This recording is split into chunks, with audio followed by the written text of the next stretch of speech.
message pop up that on your screen that lets you know that I'm recording. Okay.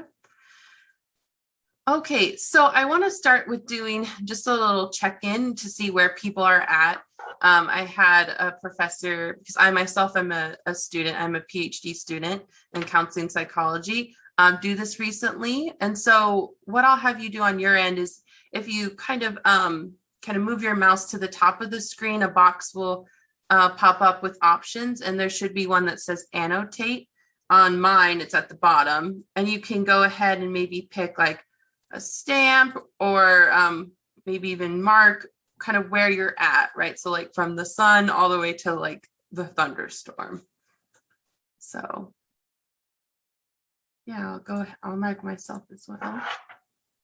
Just give people a few seconds so I can see where everyone's at.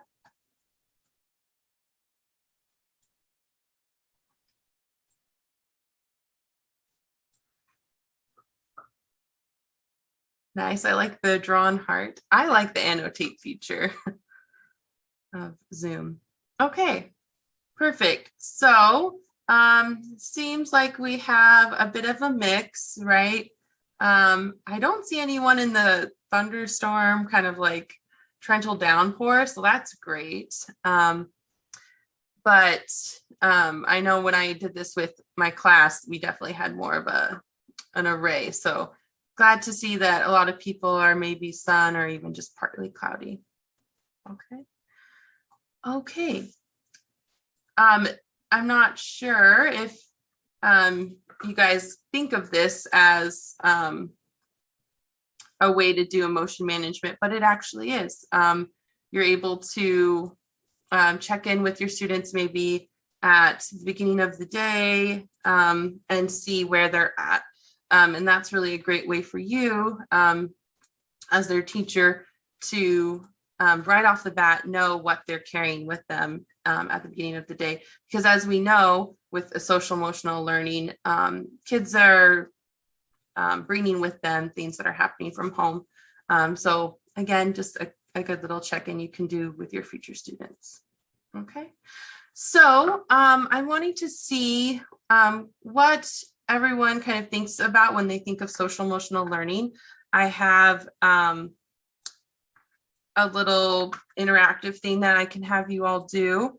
I'm going to share the link here. So you should be able to click on it, and then it'll take you to a page where you can write in 1 or 2 words what social emotional learning means to you. So I'll give you a few moments, and if you're having problems with that, let me know, and I can troubleshoot. Okay. Is that working for anyone? Maybe like a thumbs up or a head nod if it's working. Okay. Okay, perfect.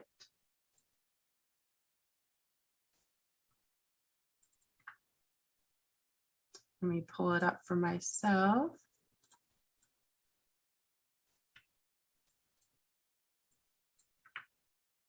Okay, I'll give you another like 10 seconds, and then we'll see what our word cloud is that is produced.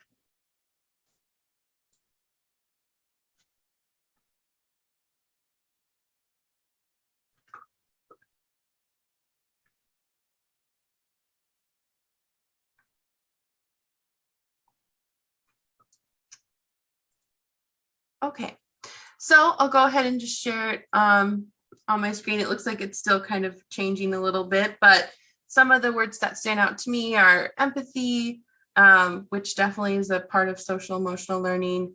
A lot about kind of like relationship building or skills. Yeah, some really great emotion regulation, which we're going to talk about. Emotional intelligence, mental health. Yeah, so these are great. So it seems like then people have already either been attending workshops about social emotional learning, or perhaps you've already been hearing about it in your classes. So that's great. I hope to build on it today with all of you. I am familiar with the intro to social emotional learning workshop. Hopefully some of you have been able to attend that. It's a great kind of foundation workshop that Dr. Bardoshi teaches. And so, yeah, hopefully again, that today we can build on it or meet you where you're at. So just to kind of jump in here, emotions, they serve so many purposes, of which I have listed here. But one of the main things that I want you to take away from like our conversation that we're going to have today is that we really want to be validating emotions, right? We don't want to be telling our students like, you shouldn't feel that way, or like, why are you questioning them about their feelings and really dismissing them.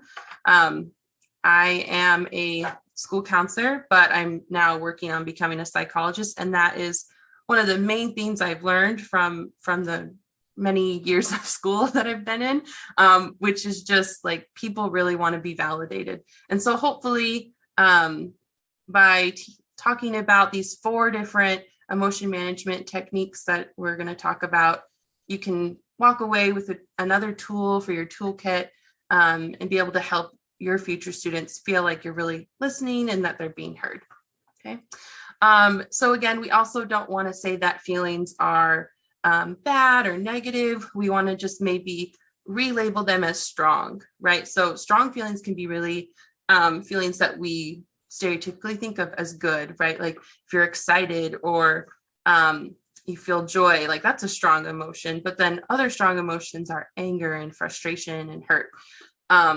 And then we know when we have strong emotions on either end, right? Like that joy on one end or the anger and frustration on the other end, it's hard to act in reasonable ways, and we might lose control. There is a video here. I'm not going to show that for the sake of time, but I'm also happy to share this presentation with anyone. So you can maybe check out that video here if you have time later.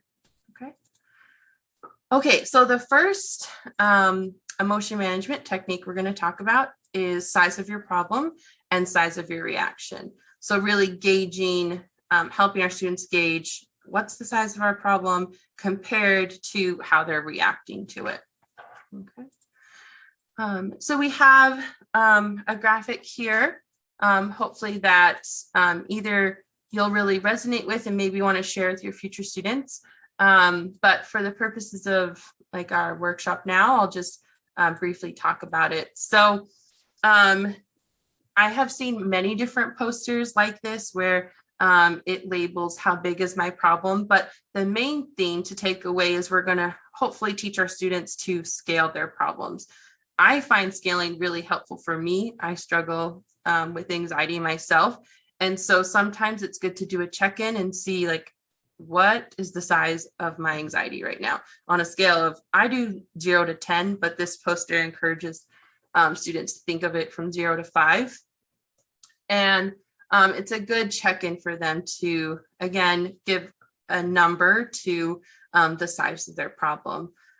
Because sometimes when we're really feeling strong emotions, it's hard to actually think clearly and label things. And by labeling it with a number, they're able to start to calm down. So for elementary all the way up through high school students, I think a poster like this can be helpful for them, for you to talk about it with them, and then also for them to relate it to their own lives and think about what is a size like 2 problem for me, or what is a size 5? Because we don't want to assume we know this, what they would say the size of their problem is, because it's different for everyone. Oh, Emmy, do you have a question? Just a thought or something this is making me think of, if that's okay. I'll try and be quick. I know that no, please the presentations aren't always best for like, sort of adaptive learning and talking about past experiences, but it's making me think about how in my therapy that I practice, we talk about how your feelings are always valid. You're always allowed to have them. Feelings have purpose. And they're not good or bad. They are happening. But your feelings are not always necessarily justified by the facts of a situation. With that example sort of being like, if I ask you to come into my room and there's a tiger in my room, you're both valid and justified in being scared. If later I ask you to come in my room and there's no tiger there, your feelings of scaredness are still valid. There was a tiger in there, but the facts of the situation no longer justify that feeling of fear rationally. So at least for me, that's a really helpful way to think about like, oh, I'm allowed to feel however I want. I can't not, have my immediate response, but then to sort of calm down and say, what are the facts of the situation? What Yeah. is, what is that number? How big is my problem to me? And so what is a more, and not necessarily appropriate, because it's more about me and my reducing my suffering. What is a more effective and helpful and healthy response? So I don't know, that's a useful example that I always think about in this kind of moment. Yeah, I love that. Thank you. And please, anyone want to jump in at any time, feel free to, like Emmy did, do the raised hand. I'm trying to kind of keep an eye on things. I know if you actually do the raised hand reaction, you kind of move to the top of my list. But I also think that discussions like this are super helpful. So perfect. Yeah. I also love something you said too about like thoughts, right? And from what I've learned, working with elementary, middle, high school, and even I was at the University Counseling Center as one of their, student practicum students last year. I noticed that people really have these thoughts that they believe are true, right? And so maybe the student is afraid to come in your office and they've made up this whole story of why they're afraid. And so once we're able to identify the size of the problem, we can talk through some of those thoughts because they're not as heightened in their emotions, and then see like, what are you thinking? What are you feeling? And kind of parse that out. So awesome. This next slide shows you how when you're working with your students, you can help them identify the size of their problem, especially in the moment, if that's possible. So like, what's the size of the problem? What's the size of my reaction? Because often they don't match up. And then talking about that with your student. And then also another important thing is to reflect with your student after the fact, right? So perhaps after they are not in the moment, feeling the strong feeling, doing some reflection with them, because that can be a teaching moment for both of you for in the future. Okay. Perfect. So with reaction, I wanted to hear either just like unmute and share out or put in the chat. What are some unhelpful statements people have told you or someone else when someone's had a strong feeling, maybe yourself or someone else? Like, what are some of those unhelpful things people have said? Yeah, Elizabeth? Some of the things that I've had said to me in the past, or I've also heard said, is like, someone else always has it worse, because then it kind of minimizes your problems. It makes you feel like less valid in your emotions. Yeah, definitely. Yeah. The other one that Brene Brown says a lot is like, at least, right? And then like fill in the blank, right? Like, at least you don't have it as bad as someone else, right? So yeah, perfect. I see some people put in the chat some really other unhelpful statements I've heard, like just relax, calm down. It's not that big of a deal. It's not that bad. There's no point in crying as you're crying. I like that. It'll be okay. Well, at least you're doing better than, yeah. So again, the minimizing statements. Again, like when I feel like I'm anxious and maybe communicate that to a friend or someone else, they'll say like, oh, well, just stop stressing about it. So yeah, Emmy, do you have another thought? Yeah, I think too, when I think about these things, obviously the first sort of like instinctual things are things like stop crying, get over it, blah, blah, blah, blah. But I think too, we're becoming more aware of the dangers of toxic positivity, and sort of reaffirming that no matter what happens, we should always, look on the bright side. Yeah. There's a silver lining, it's those things, which I think are well-intentioned often. But that modality is first of all invalidating to a person's experience, but also like when you think about it, if you were always positive, like it would be abnormal and maybe worrisome if like I watched my father like get hit by a bus and be taken to the hospital. And if I was like, well, like things happen every day, and we keep like in fact, that would then become like words we use as like wrong or bad, like that then is not a response justified. So I think that even though that's well intentioned, it has bigger problems, and I think that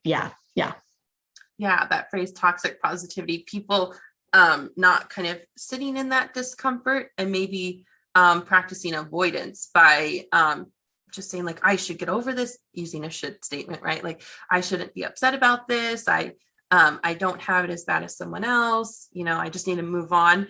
And it's great to be really positive and want to be kind of solution oriented, but at what cost, right? We still want our students to be able to learn to process their feelings, because avoidance and kind of starting down that path is another issue in and of itself. So, okay. I thought I saw maybe someone else, maybe it was like Elizabeth, unmute.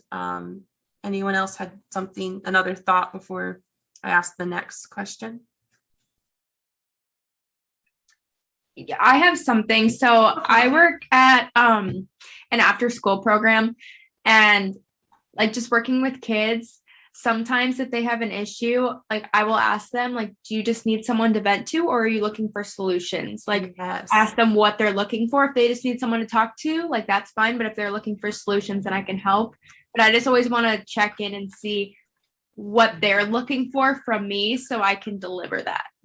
Yes, I love that. I've started doing that with my partner, being like, I want to just vent and feel better. Or like, yeah, let's talk about some solutions, because that can be really frustrating if you just want a listening ear and someone's trying to, work on a solution, or vice versa, right? If you're wanting a solution, but someone's just kind of validating and not helping you problem solve. So that's great. I like that.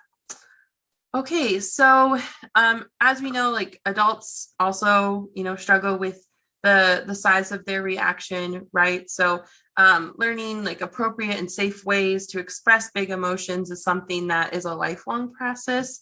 But the unhelpful statements are unhelpful, right? They can actually escalate a situation. And so I want you to be thinking of what are some helpful statements instead, that you can share with your future students, and maybe again put them in the chat or unmute and share those, of things that are more validating, especially if we have a kiddo who is reacting, right, having a strong reaction.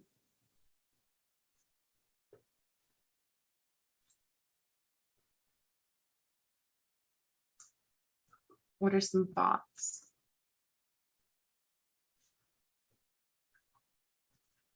I'm sorry, this is, what are some responses if a student that are helpful, actually, some helpful statements. Yeah, sorry. Always, and granted, this is just my experience, but I, as I'm sure many of us in this track do, have struggled with our own things. And something that I always find really helpful is an observational and acknowledgement statement of like, it seems like you're really upset right now. Yeah. I imagine like, or like, it seems like you're upset right now. I'm sorry you're upset right now. Can I tend to offer some sort of physiological, immediate accommodation that's like, would you like a glass of water? Would you like to go on a walk? Would you like a hug? For younger kids, it probably wouldn't be great if I was like a high school teacher.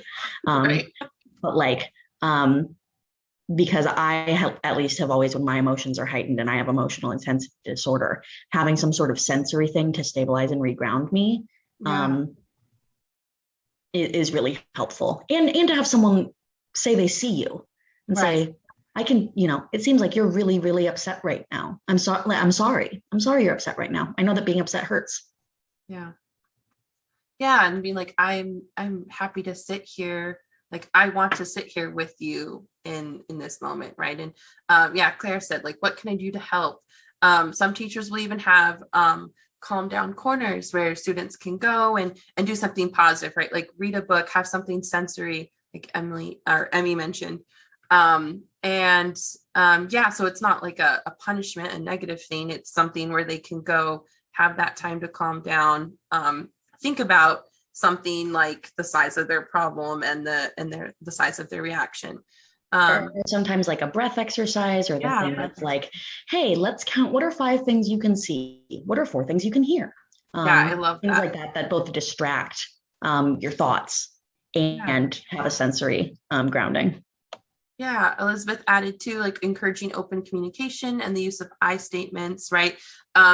People don't often, when they're having feelings, like really strong feelings, want to hear you statements like, you're making me, you seem upset, or again, those you statements can be almost like accusatory. And so if you're saying, again, from the place of I, like, I noticed you seem upset, or I'm sorry you are upset, or especially if they name the emotion, you can reflect that back to them. And they'll feel again like someone is there and with them through that. Emmy did mention too some various mindfulness strategies. I love mindfulness. I think did someone raise a hand? I didn't see. Oh yeah, Rebecca, go ahead.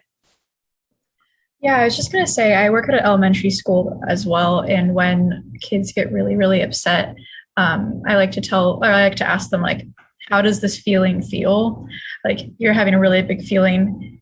How is that feeling in your body? So then they can really think about what that feeling actually feels like. Mm-hmm. And sometimes they just need to sit in that feeling for a while. So I'll ask them, like, would you like to continue feeling like this? And that's okay if you do, but if not, do you want help trying to get out of this feeling? And then sometimes it's a yes or a no. Right. Yeah. Awesome. That's even what we're going into next, right? Of with the next the second tool I have, which is feelings thermometer, or even zones of regulation. And one of the aspects of the feelings thermometer as well as zones is to be able to have kids start thinking like, what is my body doing when I'm feeling a certain emotion, right? So I definitely think that's along the lines of what Rebecca shared, which is, I can even show you the next, or skip ahead to this slide, where kids can, in a worksheet or even just out loud, talk with you about, hey, like when I'm angry, my stomach starts to hurt, or I start to, like, my face turns red, or and I know this sounds more geared towards elementary folks, but actually middle and high school students can really benefit from this too, as long as it's not shared to them in a way that we're looking down on them, but also sharing that, like, we too as the teachers struggle with managing our emotions all the time. In fact, I have some posters here, especially this one down here that's geared more towards middle high school students, where they can learn about the different zones, which in this picture, it looks like we have just the 4 zones of regulation, where they can pinpoint, like, am I in the green zone right now? Am I in the blue zone, red or yellow? And then they can learn about which emotions are in each zone, right? And then be able to communicate that to the teacher and to themselves, so they know, hey, I think I'm no longer in the green zone. I have verged to the yellow, maybe even am going towards the red zone. What do I need to do so that I can feel like I'm getting back into the green zone? Okay. So again, this could be something you talk about with your class, right? You can have a poster like either the feelings thermometer or all the way up to zones of regulation. I know that in various schools I've worked at, they have used the zones of regulation. It's very, like, on trend right now. So maybe your school already will have something like the zones of regulation in place, and you as the classroom teacher can work on trying to make sure it's a part of the everyday conversation with your students. Okay. I did want to go back though and just make sure I touch on a little bit about what the feelings thermometer is. I got so excited I skipped right over it. But again, it's a way for our students to be putting their emotions into perspective, building awareness. It can also be part of behavioral plans, right? Or just each student can even build their own self-management plan. which I would encourage because I think all of our students at one point will be feeling, again, one of these stronger feelings. Okay. And something I like about the feelings thermometer in particular is, again, it's combining zones of regulation and size of problem. So it's, I think, a little bit more flexible than just having one of the methods. Okay. Let's see. For the sake of time, if there's not any questions about this model, right, the feelings thermometer, zones of regulation, I might move forward with the brain model. But again, feel free to interject and ask questions. And if I don't know the answer, I will tell you I don't know, and I will find it for you. Okay. Okay, so the brain model. The brain model is one that I really like. It's when I was doing my school counseling master's here at Iowa, I worked at Van Allen Elementary in North Liberty. Great school. I love the school counselor there. She was really great. And she is the one who uses the brain model a lot. And so I learned about it from her. So what she'll actually do with her students throughout the school year when she goes into their classes for the guidance lessons is actually remind them like, okay, like what's the brain model again? And she has them like put up their hand in the fist. And then they actually talk about how, you have an upstairs brain and a downstairs brain. And they'll talk about what happens by when you flip your lid, how the upstairs brain and the downstairs brain no longer are really talking to each other. I have a short video that I think I'll go ahead and share about the brain model because it does a much better job than I do of explaining it. So let me go ahead and pull that up. Just give me 1 second.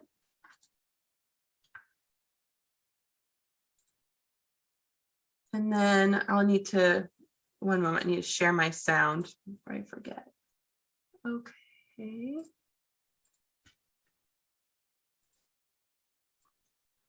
Let's see. Can everyone still see this where it says, why do we lose control? Okay, perfect. Okay, so we'll watch a few minutes of this and they'll again explain the brain model that we'll talk about after. Okay. How does this even happen? Well, it has to do with the way our amazing human brains work to help keep us safe. This is your brain, the part of your body that controls everything you do. Let's take a closer look at the parts of the brain and how they can work together to help us keep a lid on things. The brain is a pretty complicated organ, so we're going to use our hand to help us visualize what's happening up there. Let's imagine that our brain has an upstairs and a downstairs. Here, where our thumb is called the midbrain. This is where our emotions and memories are created and stored. Below that is your brainstem. The brainstem controls the things our bodies do that we don't have to think about, like breathing. It also controls our automatic reactions to certain situations. For example, if you touch a cup with hot tea in it and it's too hot, your downstairs brain feels the pain and will pull your hand away to stop you from getting burnt. It's an automatic reaction. You don't have to stop and think about what to do. Or imagine you're out on a hike and a bear wanders onto the path. Your brain doesn't stop and think, what kind of bear is it? Is it friendly? Your downstairs brain notices that you feel scared. It takes charge and in a split second decides whether or not you should fight, fly, another word for run away, or freeze. Because of the way our downstairs brain reacts to these situations, we can think of it as our emotional brain because it reacts instantly without needing to think things through. It's always ready to take charge in any situation to help keep you safe. So if this is our downstairs brain, then this part where the back of our hand and fingers are can be seen as our upstairs brain. It's called the cerebral cortex. This part of our brain helps us think logically, act with kindness, and think about how others might be feeling. It's also the problem-solving part of our brain. It helps us to think of possible solutions to a problem and decide which one is best. The upstairs brain is our thinking brain. Your upstairs and downstairs brain don't work alone. Your brain is set up so that the upstairs and downstairs brain can communicate with itself. It sends messages from section to section all the time about what our bodies feel and need. Let's take a closer look at our brain fist. Where our fingertips are is the logic and reasoning part of the brain that springs into action when we have a problem to solve, and usually it does a great job of doing it. But sometimes it can have a hard time solving a problem if the emotional brain and thinking brain can't communicate well enough. This can happen if your emotions get too overwhelming and your downstairs brain decides that this situation might be dangerous, even if it isn't really. And we all know what happens when our downstairs brain thinks you're in danger. It triggers our fight, flight, or freeze reflex. Our emotions start to bubble up, and then suddenly everything boils over. We flip our lids. This can look like a scary, angry reaction, or it might be crying or running away from a problem. Now that we've flipped our lids, see how far away our fingertips are from the midbrain? When our lids are flipped, our upstairs and downstairs brain can't talk to each other. Our emotions have become too strong, and we can't think clearly and can't solve the problem in a peaceful way. So what can we do to stop us from... Okay, so go ahead and navigate back. Okay, are there any initial reactions here before I break it down a little bit further to the brain model?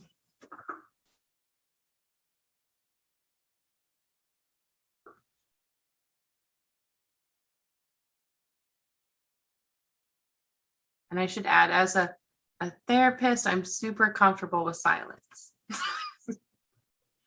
Usually that gets a few laughs.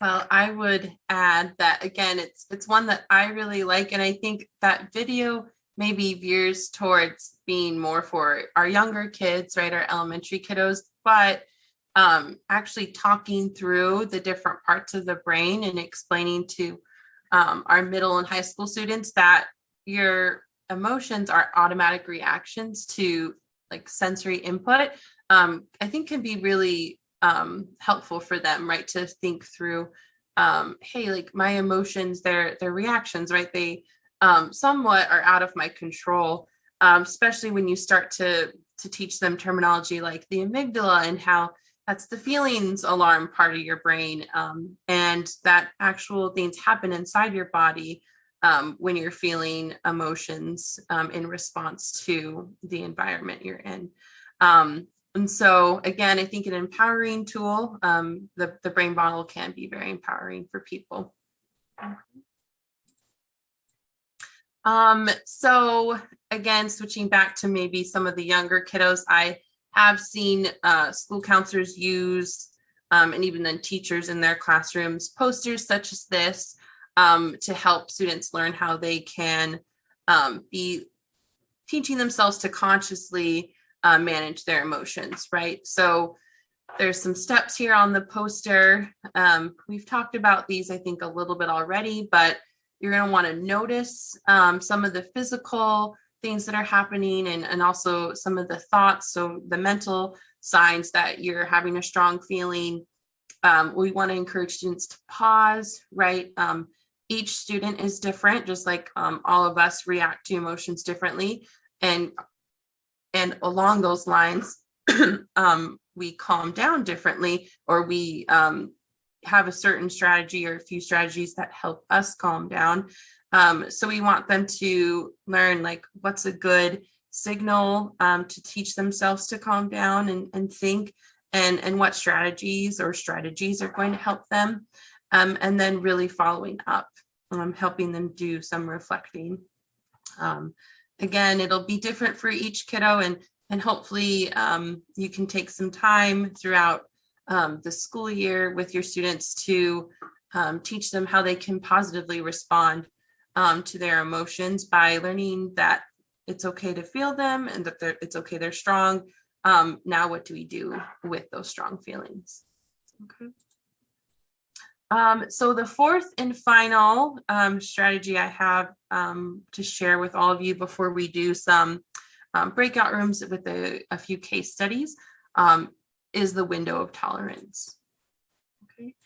I honestly haven't used this one as much with students, but it is a really helpful one, especially I think if we're wanting to connect with our middle and high schoolers who can handle, I think, some more vocabulary. So with the window of tolerance, we're really wanting to focus in on what the window of tolerance is for our students, right? And so first we would tell them that the window of tolerance is an area where individuals are able to maintain emotional regulation, think clearly, and function effectively. So it's kind of like the baseline.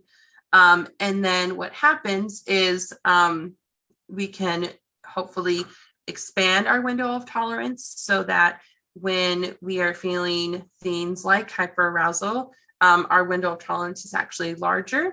But we also know that our window of tolerance can actually shrink as well.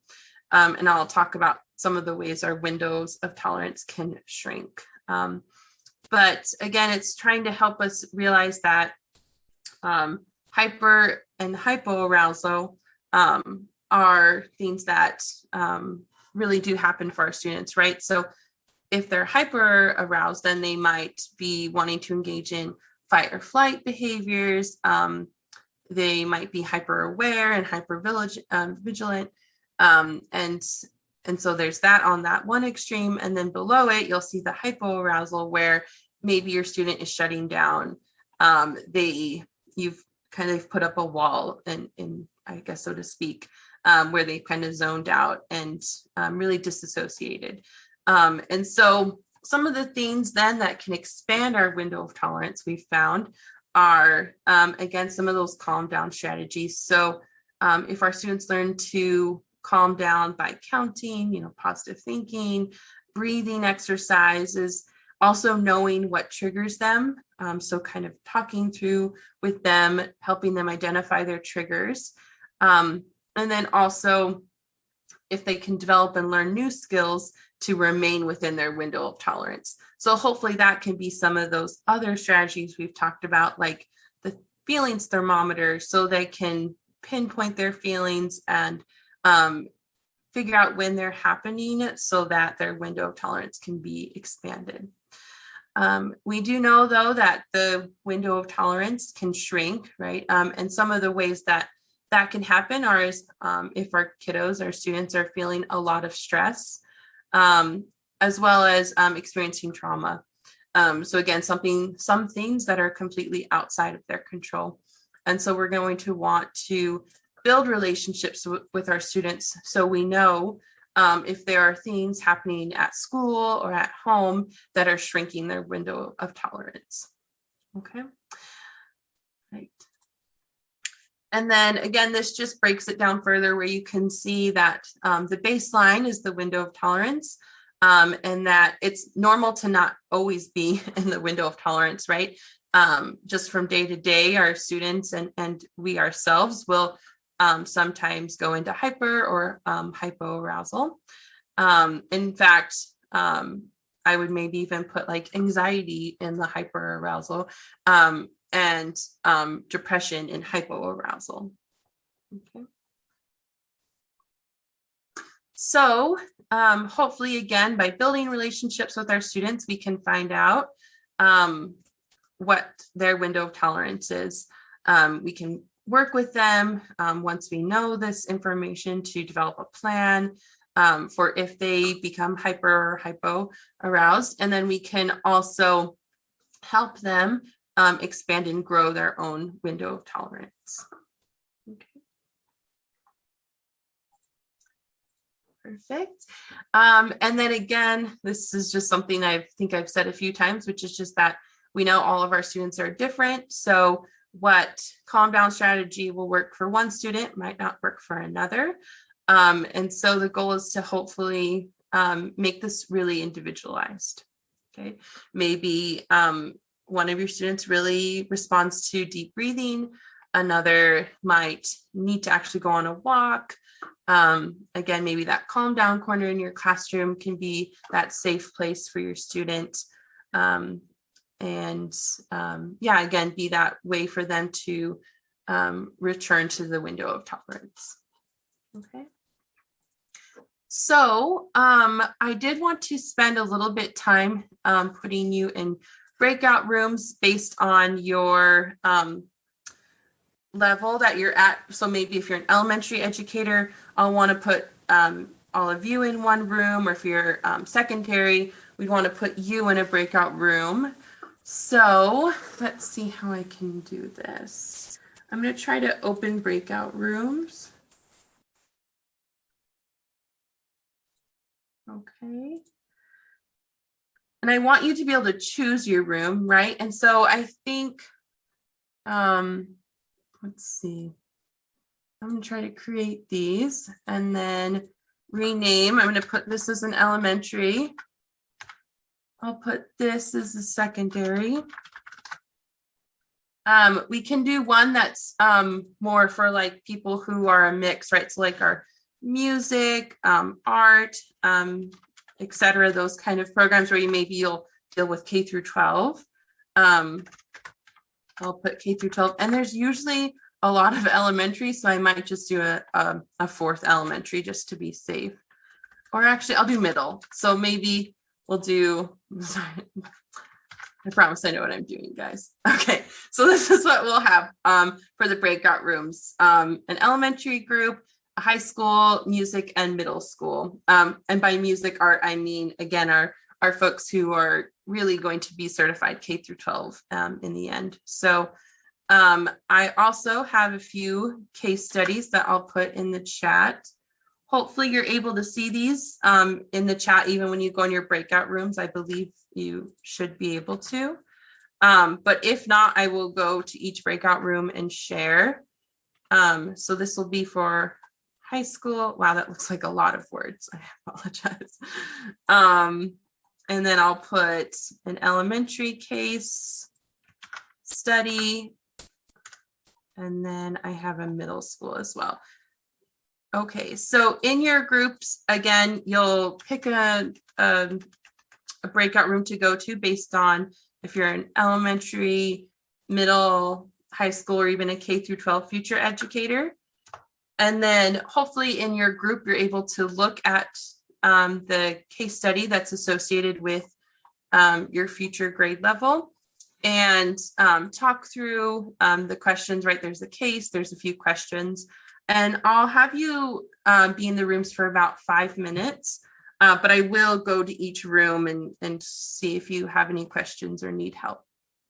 Okay, any questions before I open the breakout rooms? Ashley, for those of us in secondary, should we maybe discuss both the high school and middle school?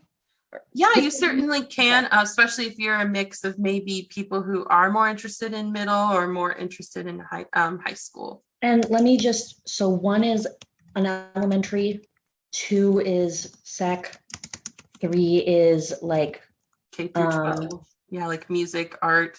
Is, yeah, what we'll say auxiliary, and 4 is another elementary. I'm just gonna put these in the chat. Oh, perfect. Yeah, thank you. Hopefully it shows up the labels I put, but yeah, we'll go ahead and see if this works. Okay.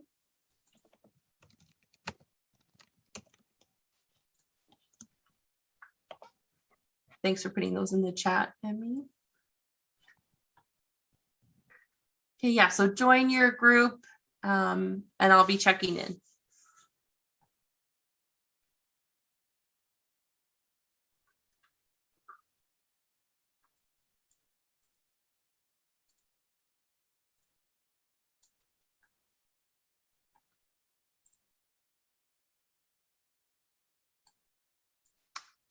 Oh, Cora, are you elementary, secondary? Oh, you got it. Okay. Oh no.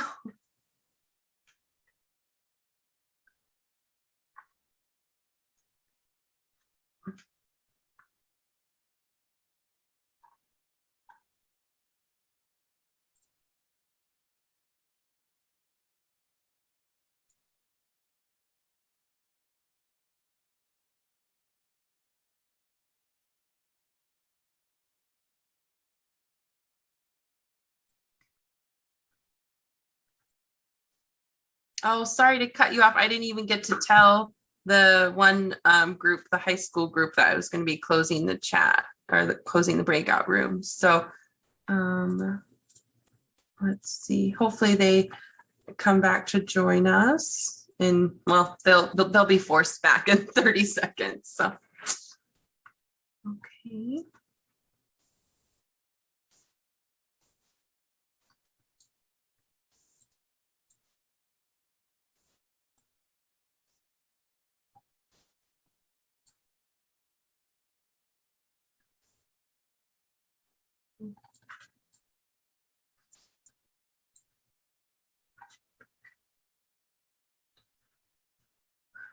Okay.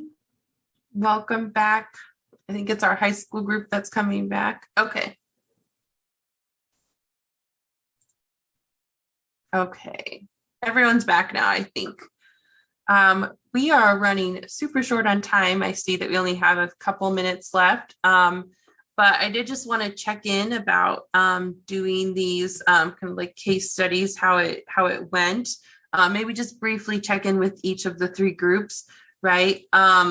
So our mix of like art, music, ed, how did that go?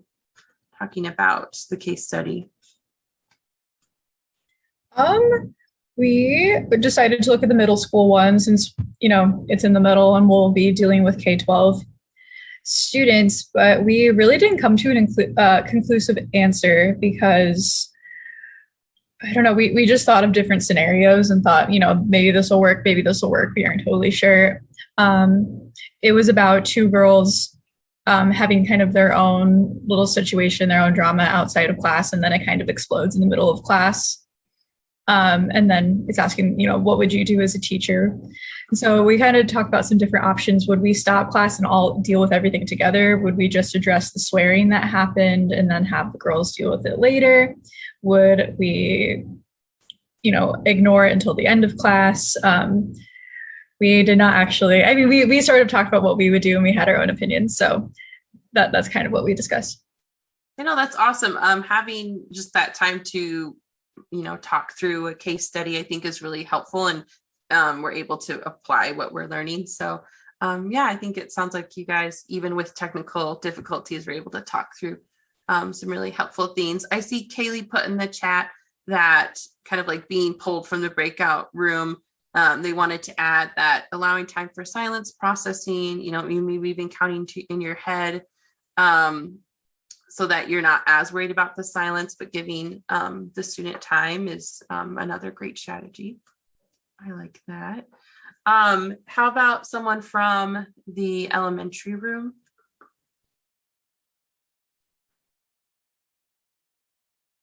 How did it go talking about your case study?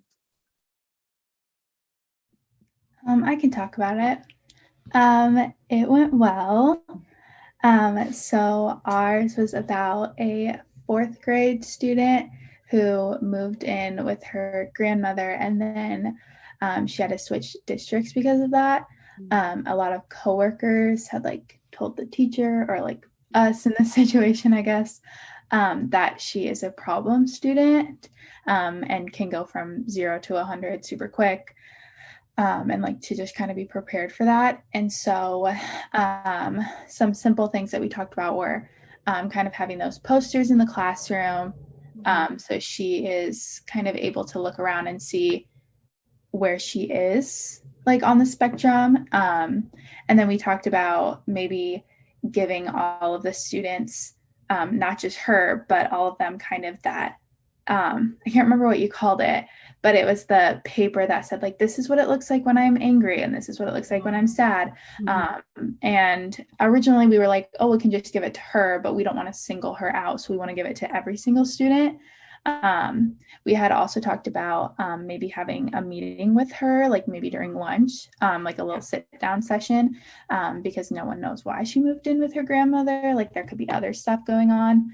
And then just overall, just coming into the class with no expectation about her, starting with a clean slate, because obviously, Emmy was putting it in the chat, problem student is a terrible thing. It was in the case study. It wasn't your phrase. So yeah. I mean, like it could I be. knew that. I wanted to clarify, Claire, just like whenever, and I could go on and on about sort of Ahmed's work about, students and finding a problem with students. It's just gross. Right. Definitely. I see now that it's 6:00, right? And I definitely don't want to keep you all past when I said I would, right? Which is 5 to 6. So if you do though have time, this evening and want to give feedback, I love feedback. I also have a question on this survey, this Google survey, where you can ask a TLC related question, right? So if you are worried about workshops or the volunteer requirement and are very confused about the volunteer requirement, I get so many questions about the volunteer requirement. Please email the TLC or fill out that survey. But you are all free to go now. Thank you so much for attending. Make sure you log this workshop too. And if you don't know what I mean by that, stick around and I can tell you. But again, thank you all for coming. And I hope to see you at other workshops. So Ashley, thank you so much for your time. That's such a short amount of time to cover